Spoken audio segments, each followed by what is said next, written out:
What's up? Welcome to Journey in the Self. I'm your host, Sarah. Tonight, our topic is the debilitating power of fear and how to overcome it. This topic came to mind from conversations and counseling sessions I've had with people over the past couple of weeks.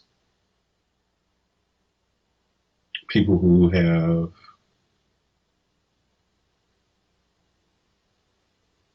gone through situations like preparing to take a test or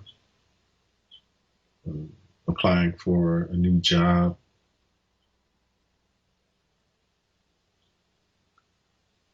But it actually deals with all circumstances that we may encounter in life. And as the title of the show said, fear can be a very debilitating emotion. The key word there is an emotion. So as we talk about fear, we realize that it's an emotion, and we'll go back to the root of where emotions come from. But I want to spend a little bit more time talking about the relevance of fear and why it's important for us to know how to conquer the emotion of fear and to be able to trace the root of the emotion once we begin to feel it.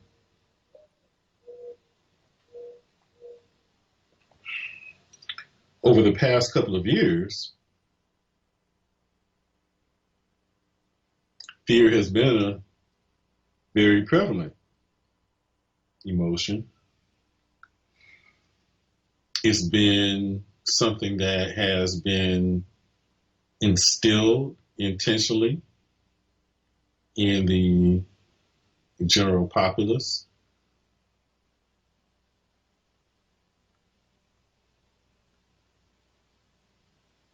For a purpose.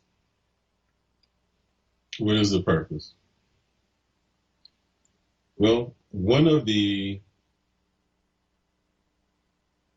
outcomes of fear, particularly if you're someone who wishes to control others, you would use fear as a tool for manipulation and control. So fear is a tool for manipulation and control. So when we think about fear can come from internal sources, from within ourselves, from within our lower self. And when it's coming from within, from the lower self, it will come in the form of thoughts, typically negative thoughts.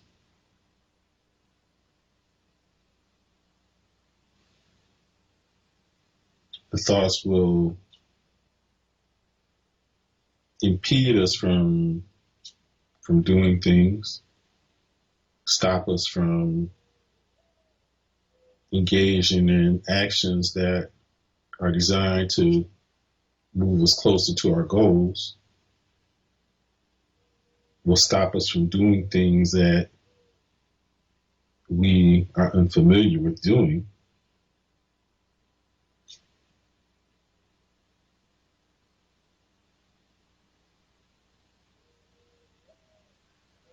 will stop us from taking chances, even though they may be beneficial, but because they're unfamiliar to us, we will hesitate, and the lower self will bring negative thoughts to us to dissuade us, discourage us, to make us fearful of stepping out and doing that.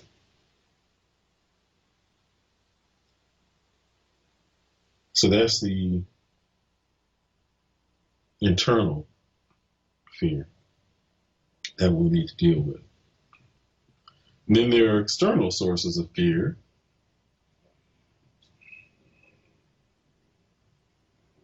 which come from outside of us in the form of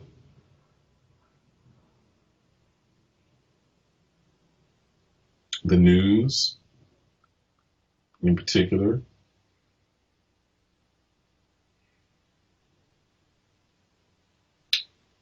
media, of course, in all forms,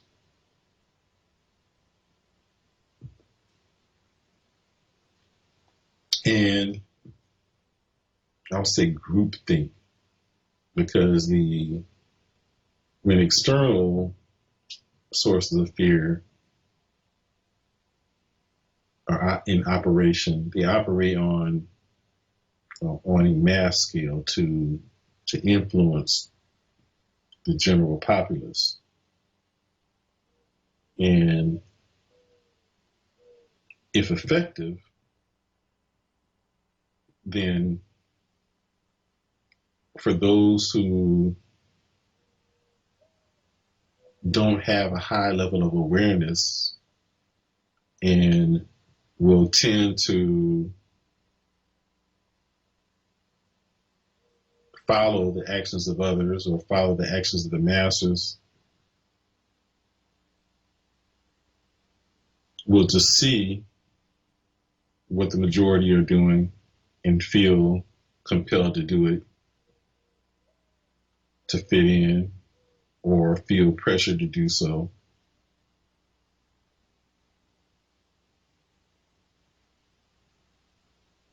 And so fear can end up resulting in us doing things that we really don't want to do, or dissuade us from doing things that we do want to do.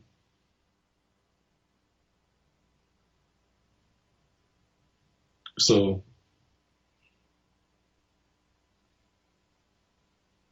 it's important that we learn how to overcome it and to understand where it comes from.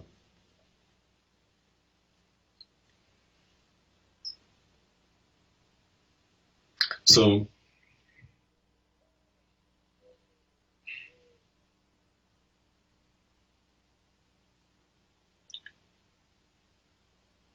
I came up with my own definition of fear.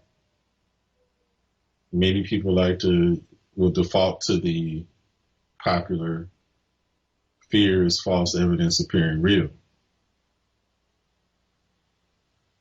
My definition is fear is the expression of faith in a negative outcome. The expression of faith in a negative outcome. The reason I define it as such is that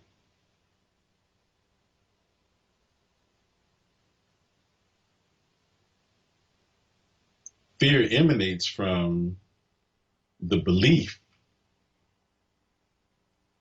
that a negative outcome will manifest itself. Otherwise, one wouldn't be caught up in that emotion.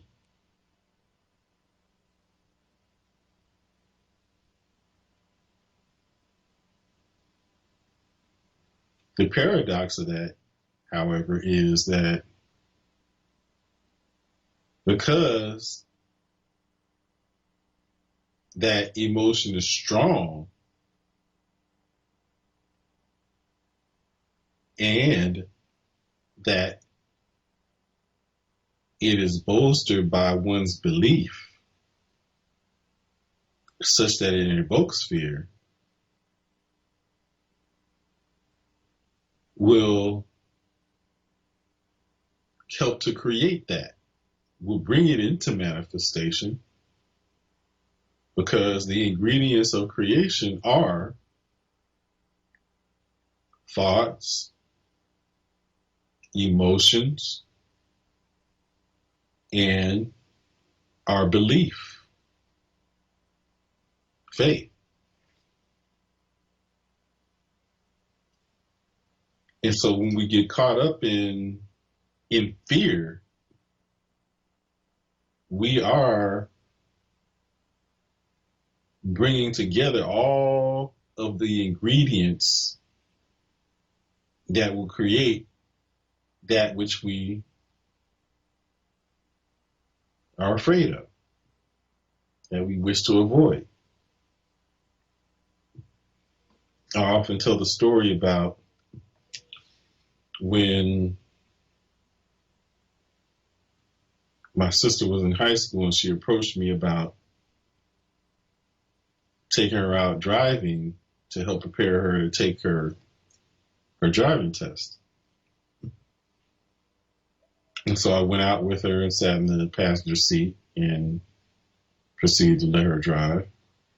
And as she drove down our street, I observed that she tended to drift to the right towards the cars that were parked on the right side of the street. And so I would look up, and sometimes I would have to grab the steering wheel to straighten her out. As I observed her, I noticed that she was looking in the direction of the parked cars.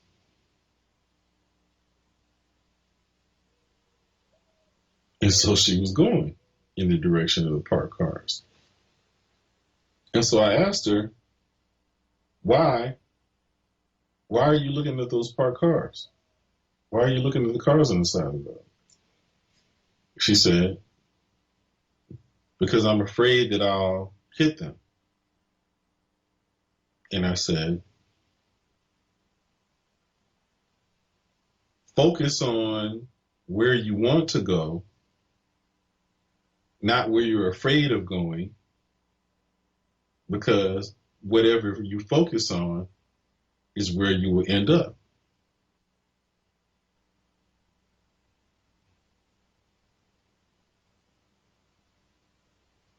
And so by focusing our attention, by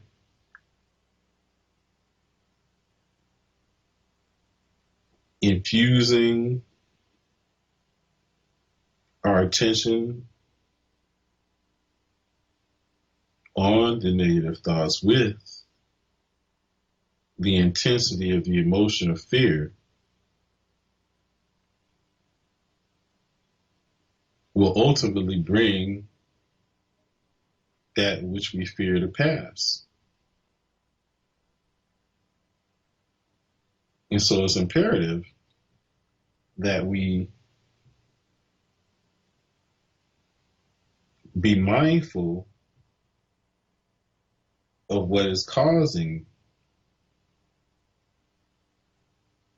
us to experience that emotion. And I gave a key word, the mindfulness, being aware.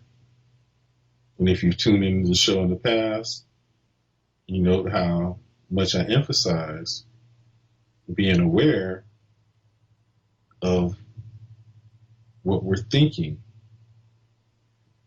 continuously. being aware and having the awareness and discipline to be able to censor our thoughts. And then if we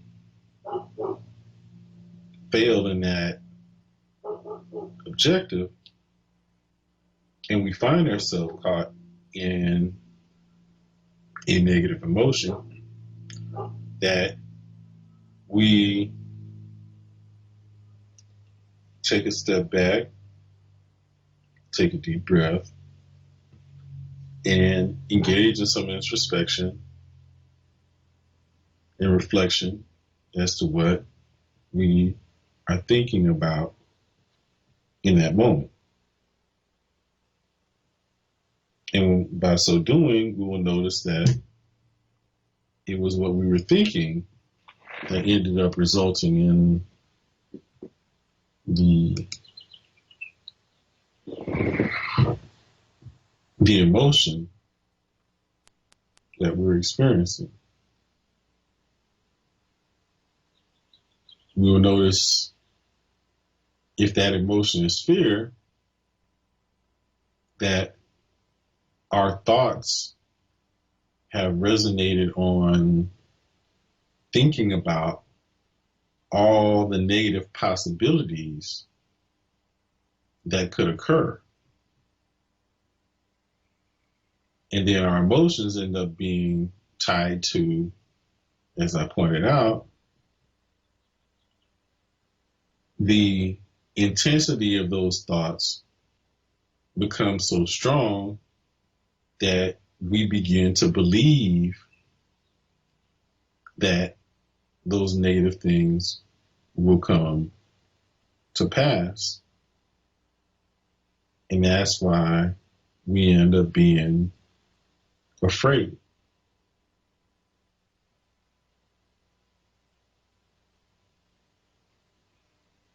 But as I pointed out, it's all of those things in combination which will bring forth the manifestation of that.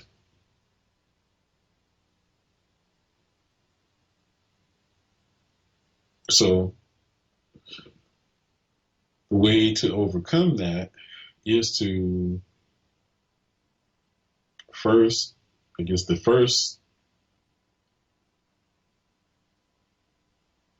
step is to maintain awareness of our thoughts. And then if that fails us and some negative thoughts slip through into our consciousness, then the second step is to notice the emotional state that we find ourselves in at that moment, and then work backwards and trace it back to our thoughts. What are we thinking about? And then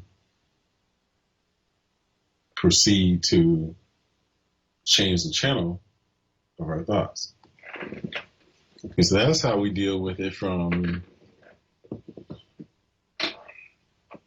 the internal standpoint.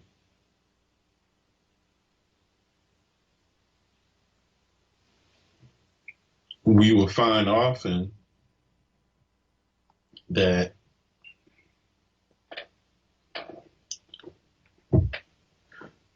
this challenge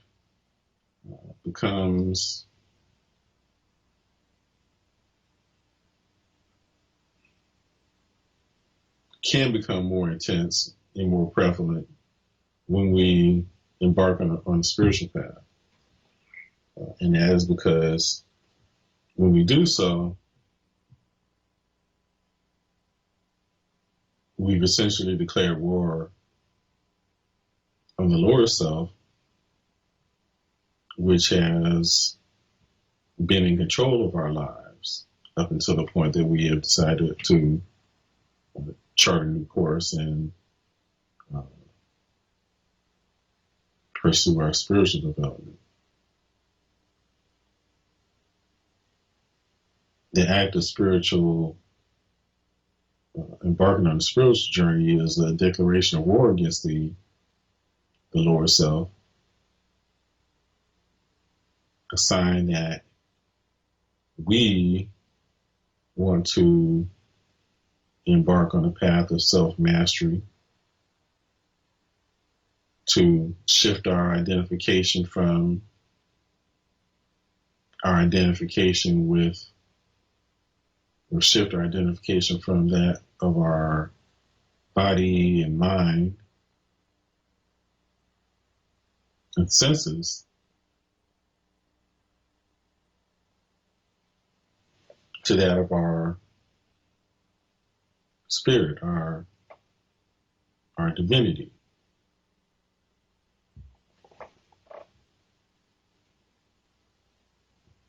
And to allow that, the divinity within us, to guide our life, to guide our actions, to guide our thoughts, to guide our decision-making process.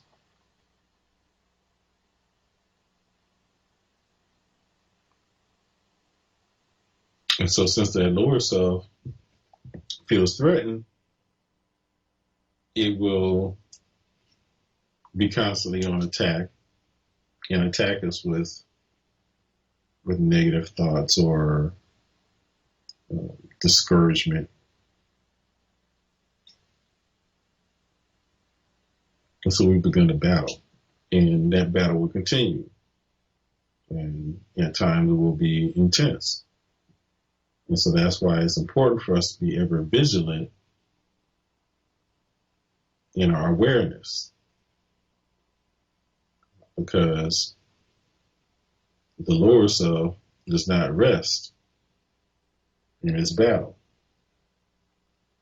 And if we rest, then it makes us more susceptible for it to be able to get through our defenses and win some battles against us.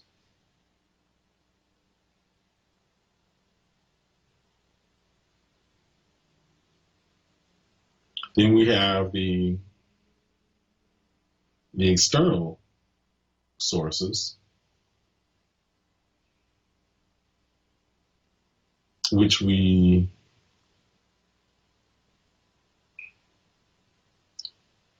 will encounter inevitably throughout the course of our day.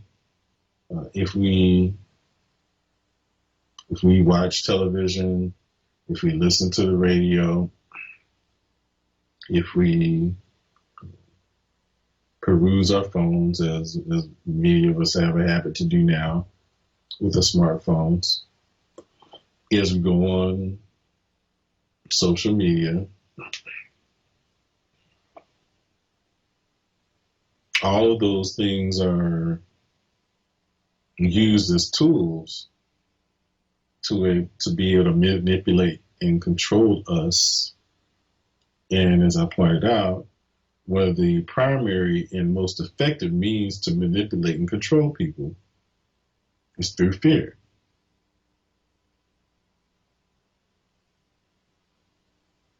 Those of you who have tuned in when we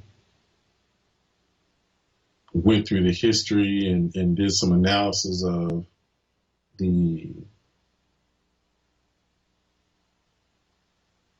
coronavirus, the pandemic,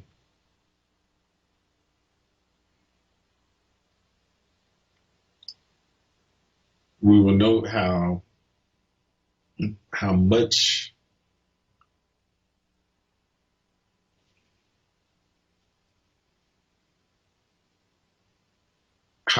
effort was taken to get people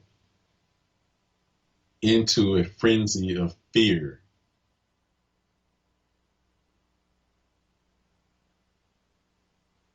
The importance of recognizing that is that when people are in a state of fear, people become irrational.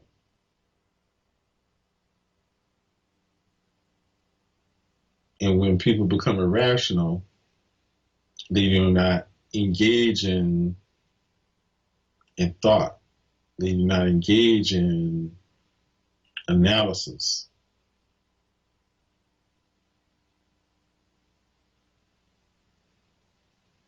They don't think critically.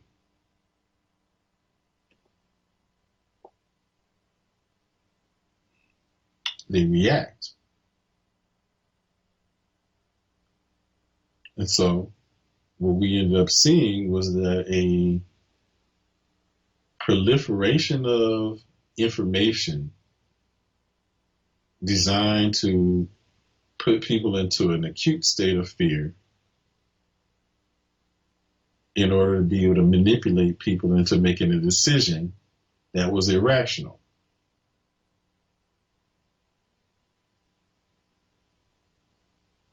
And when queried about what was your rationale behind that decision, their explanation was irrational.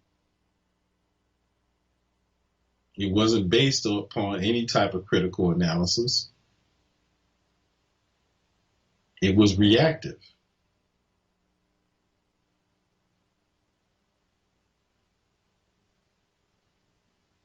It wasn't based upon any type of information or research.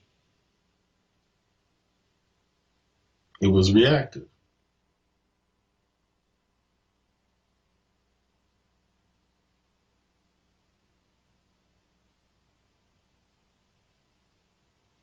And then people began to observe others and their behavior, and then felt fear out of seeing others, observing others in fear, and observing their actions, and feeling that, well, if they don't behave in the same way, then something negative may happen to them.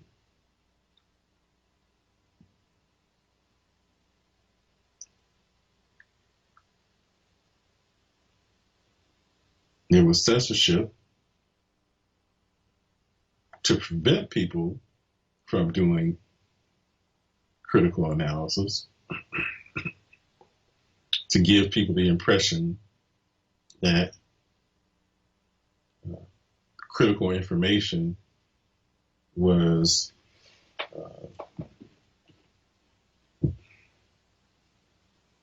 the fodder of conspiracy theories, to dissuade people from seeking the truth, from thinking independently,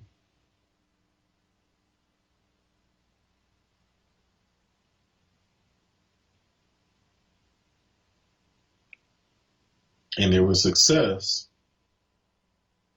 at achieving that objective because the primary tool in their arsenal was fear.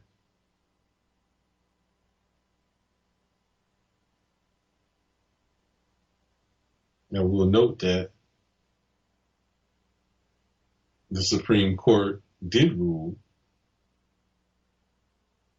that forcing people to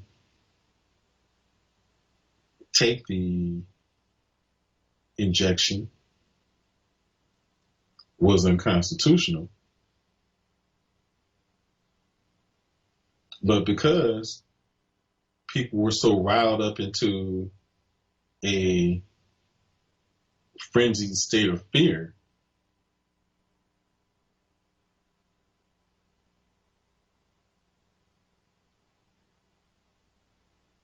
that their objective was achieved in getting a good amount of people to succumb to the fear and take the injection.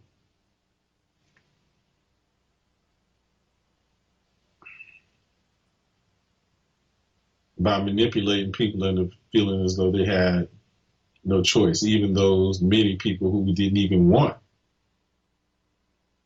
to take the injection did succumb to it and relented and took the injection anyway.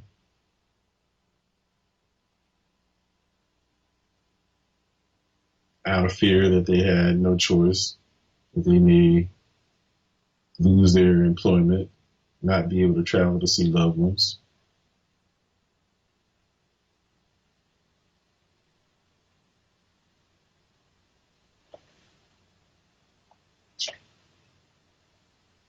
And that's why I don't criticize people for making that decision, because I understand and have compassion for what people went through in terms of making that decision.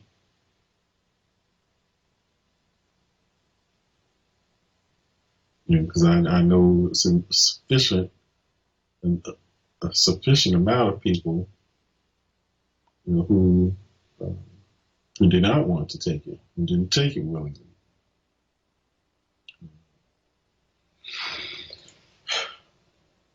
And I know a significant another amount of people who have taken it and have had some negative side effects as a result. But that would be a topic for another show.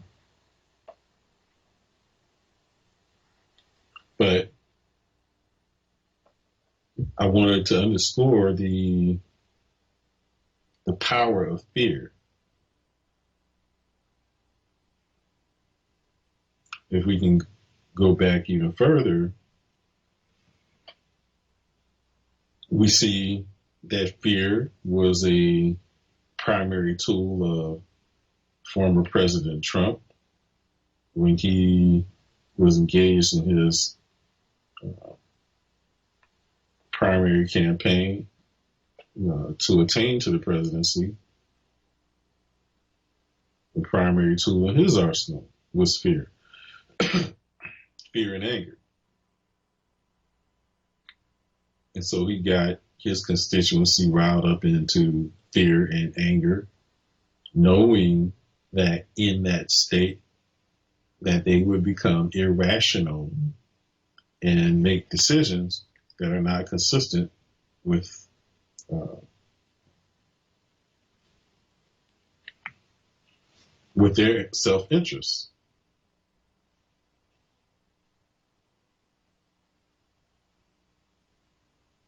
And fear has long been a tool of the elite, uh, the hidden forces, if you will, in order to be able to manipulate and control the masses.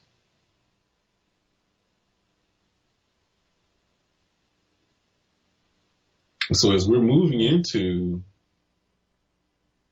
the Aquarian age,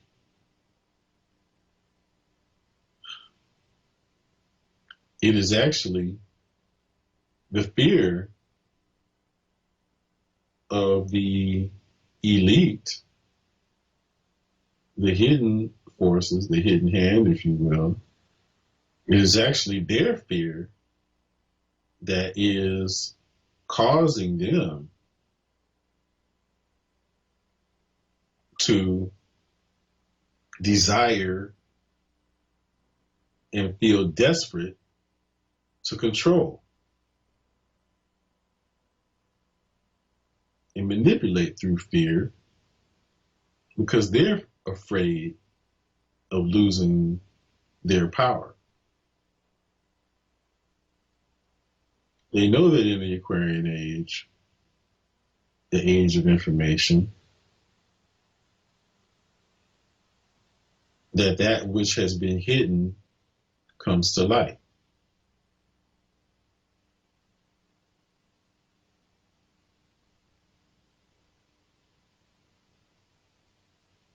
And they've been able to maintain their power by remaining in the shadows.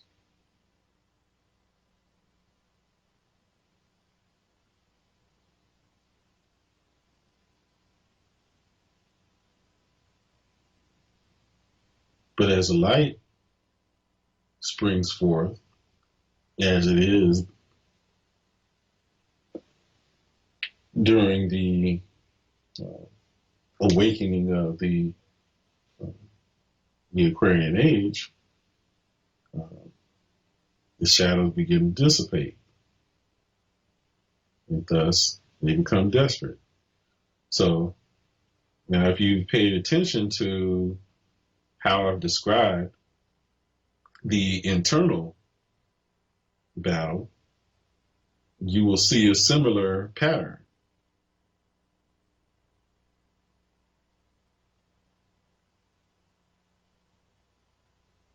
With the internal battle, we're battling the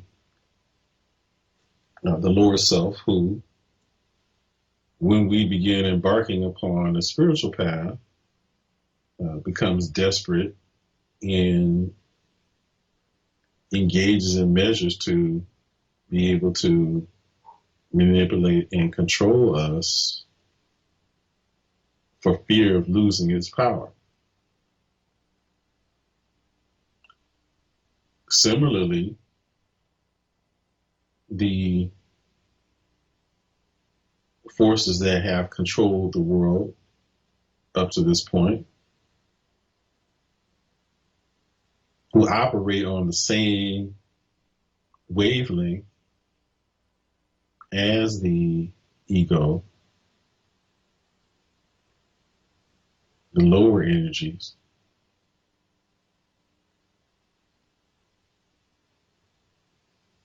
they've operated in the same manner and have been accustomed to being in control.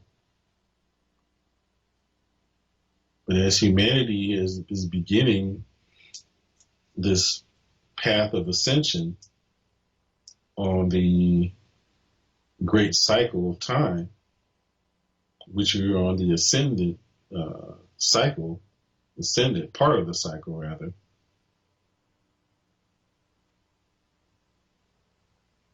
they are aware that we're moving into the light. They're aware of the fact that we're moving into the Aquarian age, the age of enlightenment, the age of information.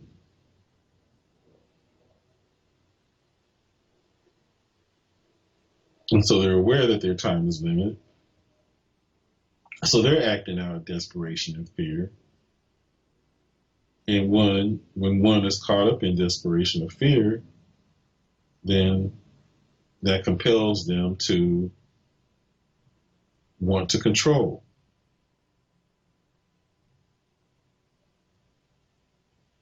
And we've seen that happen more intensely, in particular since 9/11. And the control and security apparatus, the surveillance state that we're operating under now.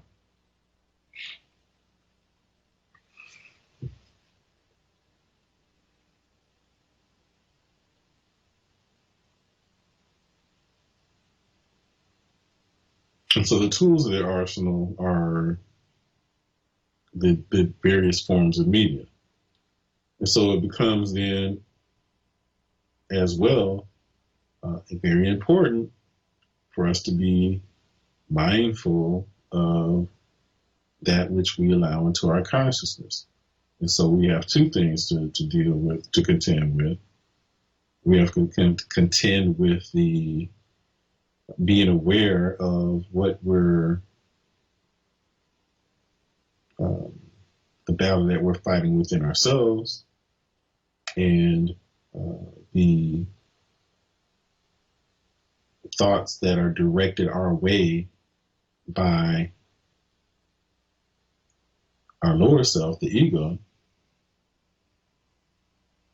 and the thoughts that are directed our way by the external forces, which represents the lower nature in humanity from a macrocosmic perspective.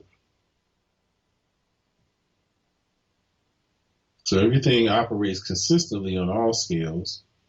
We being the microcosm and the humanity being more of a macrocosmic perspective. So we have an individual ego, and then there's the collective ego of humanity.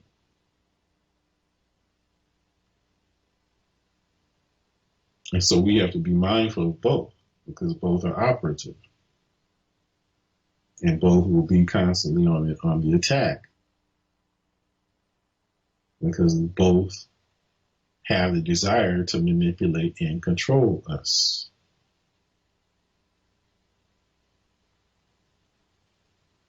But we don't have to be controlled and manipulated. We have the power to rise above that.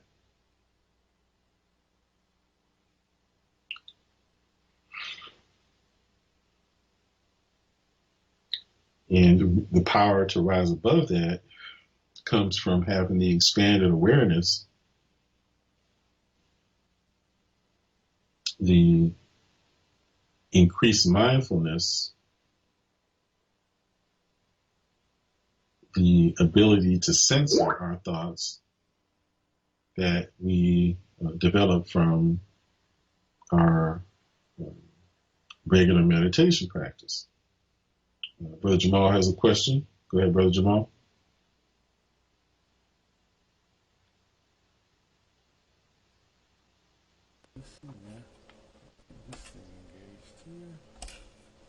Okay, testing. Hopefully you can hear me now. Okay, hopefully you can hear me now. Okay, now I hear you. Okay, fantastic. I have a question about doctrines and how they relate to exacerbating fear in large groups, and I guess even over time, and the role that, I guess, doctrines and in particular religious concepts play in instilling and exacerbating fear, amongst nations and peoples. Can you elaborate on that, or at least share your opinions on that? I'm going to listen off the air. Indeed, doctrines are a potent tool to manipulate and control people. And there are, a number of doctrines that have been infused in religion, for example, to achieve that objective. Of course, one of the most potent and primary doctrines that comes to mind is the concept of hell, and the doctrine that in order to avoid that fate, that one must accept Jesus as Lord and Savior to avoid the everlasting hellfire. And the doctrine that it is the only way to do so.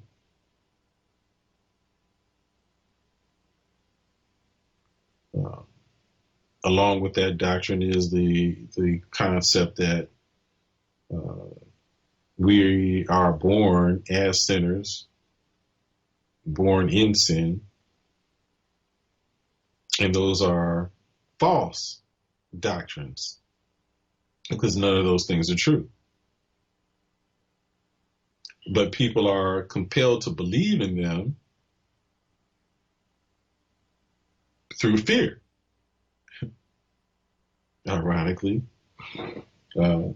many of us, and I can remember going to Christian church as a youth and sitting before the preacher or pastor who's delivering this fire and brimstone sermon with the objective of basically scaring us into accepting Jesus as our Lord and Savior in order to avoid the everlasting hellfire.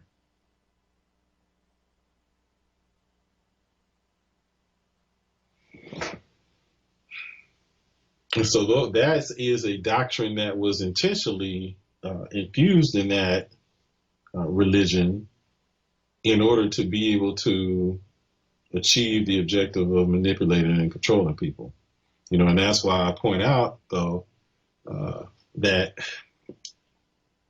religion was not created to do that. It was not created with that purpose. It was co-opted by the forces that I talked about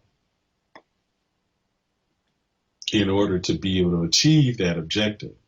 The original purpose of religion was to bring about oneness at one with divinity, with God.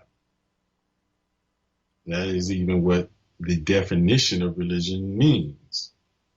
But it's by those lower egoic forces who have initiated doctrines such as that in order to be able to manipulate and control people through fear. So that's a prime example of how doctrine is used.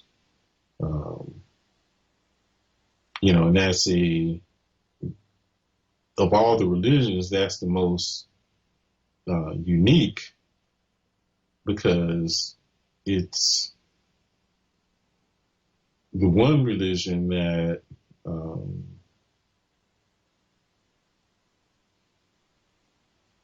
takes the perspective that there is only one way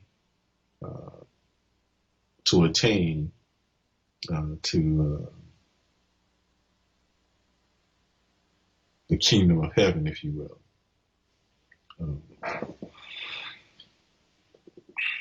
But again, that was intentionally infused into the religious doctrine of Christianity by when the religion got co-opted initially by the Emperor Constantine in 314 AD at the Council of Nicaea.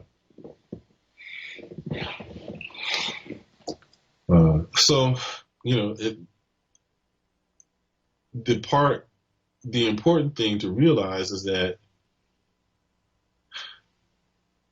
when people do not think for themselves or do research,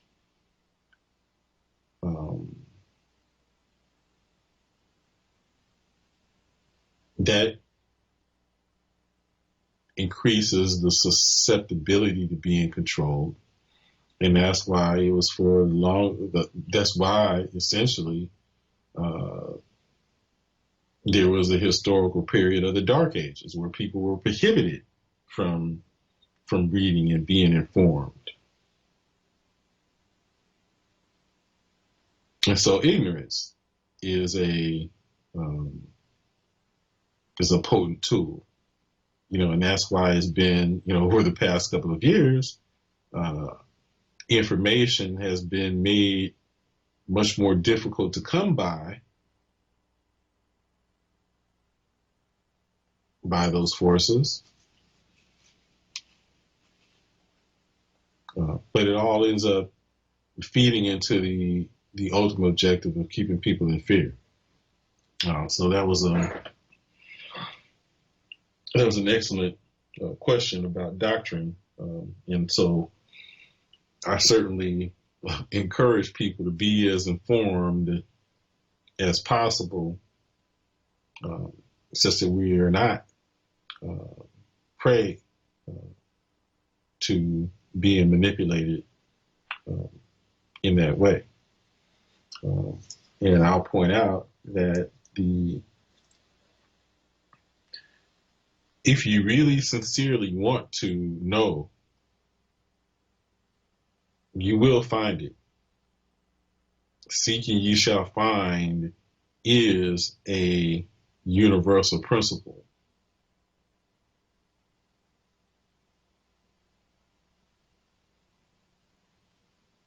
And I could tell, I could tell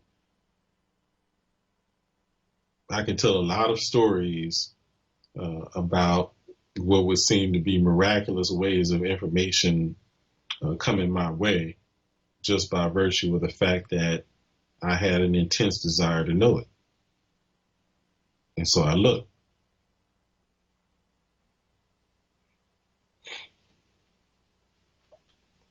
So I want to, wrap this up by pointing out the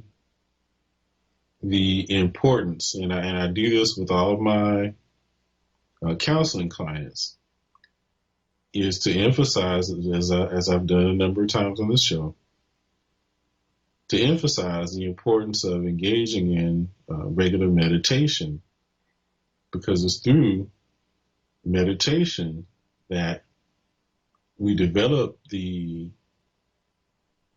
skills at being able to detach, being able to therefore be in awareness and observation of ourselves, to be able to notice our thoughts, to be able to notice our emotional state, to be able to censor our thoughts, and to be able to regulate our emotional state through the ability to be able to change our thoughts and the ability to be able to regulate our breath.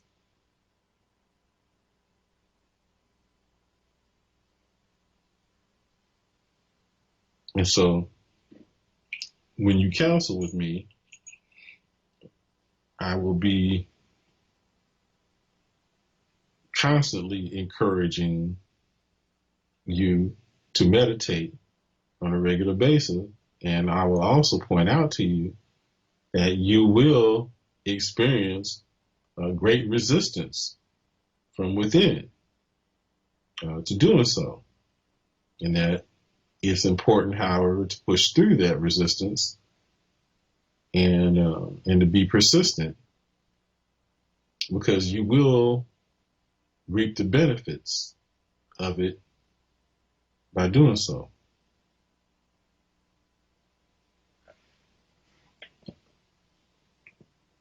And so I will encourage you to reach out to me for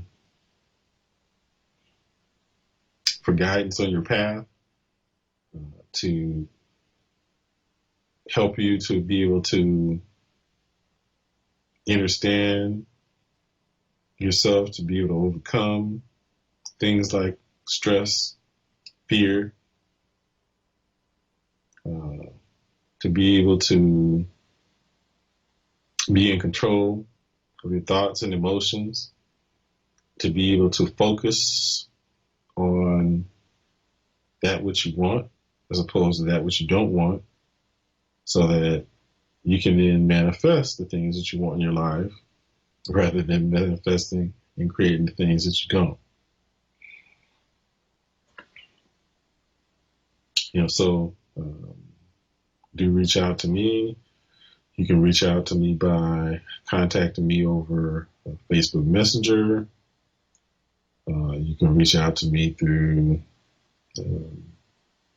all the different social media. I'm on Instagram, Twitter, whatever they are. I'm on all of them. But the most efficient way to be able to reach out to me is by going to my website, which is www.sa-ra.org. That's www.sa-ra.org, where you can go visit and you can find a link there to sign up for a free 15-minute counseling session. And if you want to go a little longer, or maybe add another 15 minutes and do a 30-minute counseling session, we can do that just for an introductory fee of just $25. So I encourage you to do that. I will guarantee that you will reap powerful, positive benefits from it as long as you do it. So do reach out to me for that. I know that it will greatly benefit you on your path. So with that, and also do reach out and purchase my books, the Book of Sarah's Book of Light and Book of Light, Luminous Wisdom, both of which you can also purchase on my website, or particularly if you want to get an autographed copy, you can get them by purchasing them on my website, or you can go to Amazon and just type in Sarah's Book of Light, and both books will come up. So with that, thank you for joining me here on Journey into Self, and we'll see you in 2 weeks. Hotel.